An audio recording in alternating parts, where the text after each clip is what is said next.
समय गुजरता जा रहा था।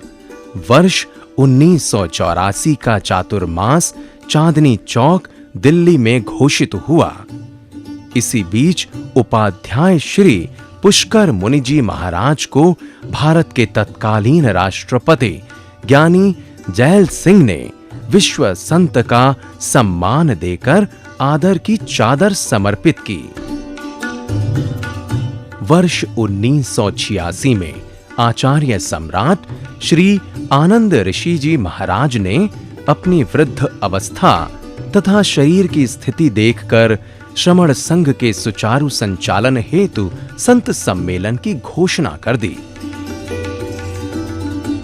श्रमण संघ के वरिष्ठ मुनिवरों के साथ लंबी वार्ता करने के बाद आचार्य श्री आनंद ऋषि जी महाराज ने 12 मई 1987 को श्री देवेंद्र मुनि जी को उपाचार्य पद प्रदान करने की सार्वजनिक घोषणा कर दी और इस तरह श्री देवेंद्र मुनि से उपाचार्य पद सुशोभित हुआ।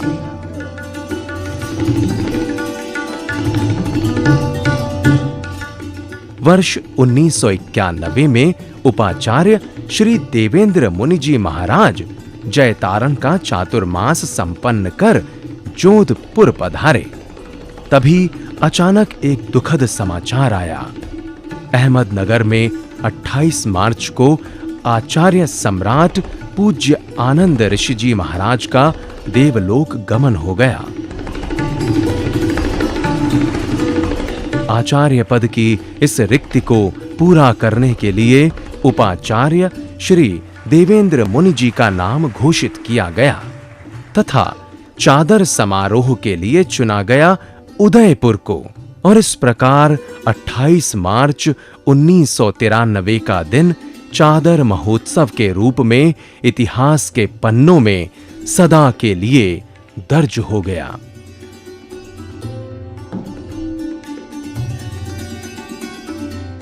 ये ऐतिहासिक अमृत क्षण जो वर्षों में कभी-कभी ही उपस्थित होते हैं, लाखों श्रावकों पर अपनी अमिट छाप छोड़ गए।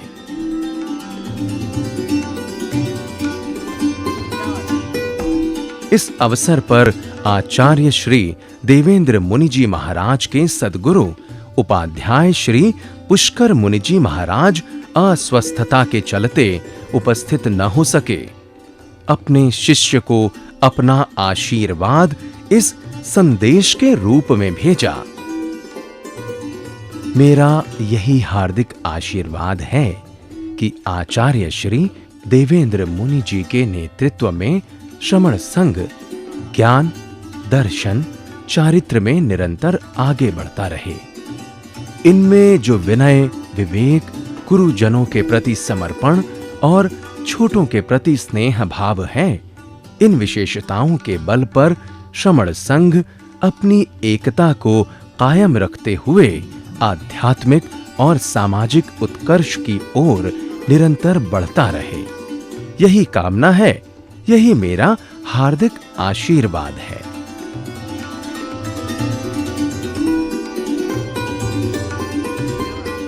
समय समय पर आचार्य देवेंद्र मुनि जी महाराज अपने शिष्यों के प्रति वात्सल्य का वसंत बनकर भी छा जाया करते। वे कभी भी अपने शिष्यों को हतोत्साहित नहीं होने देते, सदा उनका मनोबल बढ़ाते रहते। उनके शिष्यों के लिए उनका ये मर्म स्पर्शी वात्सल्य तब ज्यादा जरूरी होता जब वे अपने शिष्यों से कहीं दूर चौमासा या विहार कर रहे होते।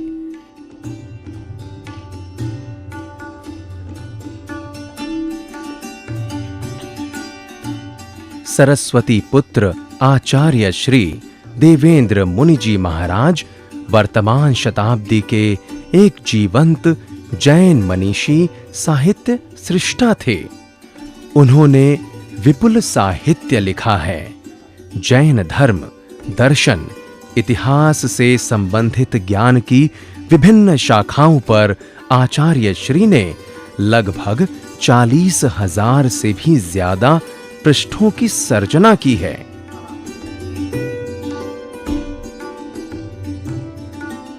आचार्य श्री द्वारा ज्ञान के भंडार को 8 भागों में बांटा जा सकता है। आगम, कहानी, उपन्यास, निबंध, शोध प्रबंध, प्रवचन, काव्य, अभिनंदन एवं स्मृत ग्रंथ। आचार्य श्री ने लगभग 400 पुस्तकों का लेखन एवं संपादन किया। ये सभी साहित्य हिंदी, गुजराती समेत अंग्रेजी, पंजाबी, राजस्थानी, मराठी भाषाओं में उपलब्ध हैं। विशेष उपलब्धियां। आचार्य श्री देवेंद्र मुनि जी महाराज ने दीक्षा ग्रहण करने के बाद संपूर्ण भारत में 59 चातुर्मास किए। आचार्य श्री देवेंद्र मुनि जी महाराज का अंतिम चातुर्मास मध्य प्रदेश के इंदौर नगर में संपन्न हुआ। आचार्य श्री देवेंद्र मुनि जी महाराज ने सन 1959 में महावीर जयंती के शुभ अवसर पर अहिंसा विषय पर प्रथम लेख लिखा था। वह लेख जैन कॉन्फ्रेंस दिल्ली से प्रकाशित मुखपत्र जैन प्रकाश में प्रकाशित हुआ। आचार्य देवेंद्र मुनि जी महाराज द्वारा अंग्रेजी में लिखित पुस्तक a source book of Jain philosophy Madras university में लगी। दूसरी पुस्तक जैन दर्शन स्वरूप एवं विश्लेषण दिल्ली यूनिवर्सिटी में लगी तथा तीसरी पुस्तक जैन आगम साहित्य मनन और मीमांसा उदयपुर यूनिवर्सिटी के पाठ्यक्रम में शामिल की गई। आचार्य श्री ने अपने श्री मुख से लगभग 35 से ज्यादा भव्य आत्माओं को दीक्षा पाठ कराया। ये हैं आचार्य श्री के दैनिक उपयोग की वे वस्तुएं जिन्होंने अंतिम सांस तक आचार्य श्री का साथ दिया।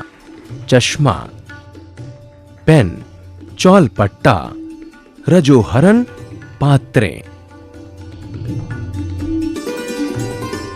आचार्य श्री ने अपने 59 चातुर्मासों में लगभग 70,000 किलोमीटर की पदयात्रा की। इस यात्रा के पड़ाव रहे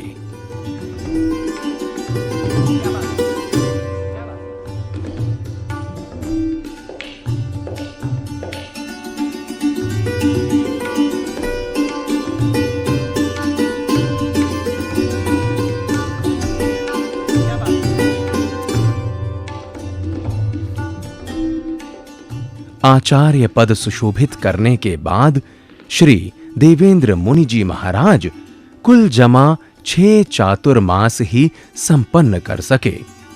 इनमें भीलवाड़ा, लुधियाना, पानीपत, दिल्ली, उदयपुर और इंदौर शामिल हैं।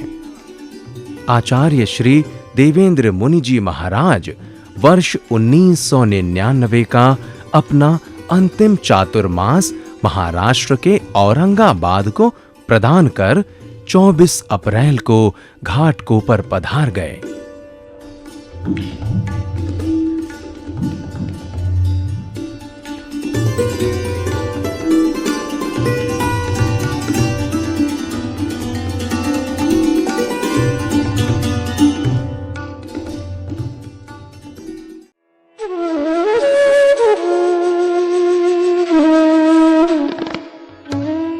एकाएक 25 अप्रैल को आचार्य श्री का स्वास्थ्य बिगड़ गया। अंदर से काफी कमजोरी और बेचैनी महसूस होने लगी, लेकिन फिर भी अपनी दैनिक क्रियाओं में कोई अवरोध पैदा नहीं होने दिया। रात 2 बजे तक माला ही फेरते रहे। आचार्य श्री का स्वास्थ्य निरंतर गिरता जा रहा था। न जाने कौन सी सांस किस सांस पर भारी पड़ जाए ये कह पाना मुश्किल था। उधर प्रातः का सूरज पूर्व दिशा में अपने आने की दस्तक दे चुका था और इधर आचार्य श्री सूर्य के उस प्रकाश में अपने प्राणों को उड़ेल देना चाहते थे।